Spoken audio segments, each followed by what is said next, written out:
Grabe ang naging reaksyon ng basketball world matapos ang kontrobersyal na insidente sa Dubai. Hanggang ngayon, hindi pa rin nakakalimot si Coach Yeng Guiao sa ginawa ng import na si Ismael Romero kay Nick Demusis. At ngayon, mas lumalaki pa ang issue.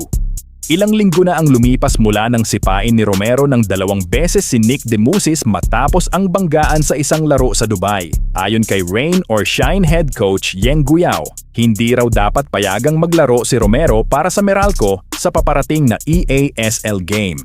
Diretsahan ang sinabi ni Guiao kung si Nick Demusis daw ay naglalaro para sa Rain or Shine noong nangyari ang insidente, hindi raw ito palalagpasin ng kanyang mga kakampi. Aniya, hindi siya matitiis ng teammates niya na gawin yun sa kanya ng kalabang manlalaro. Matatanda ang 3 season ding naglaro si Demusis sa ilalim ni Coach Yeng, kaya mas personal ang issue para sa Rain or Shine. Dagdag pa ni Guiao, dapat daw may kaparusahan ang ginawa ni Romero, lalo na't nakatakda itong maglaro sa isang must-win EASL game ng Meralco kontra Ryukyu Golden Kings sa Smart Araneta Coliseum.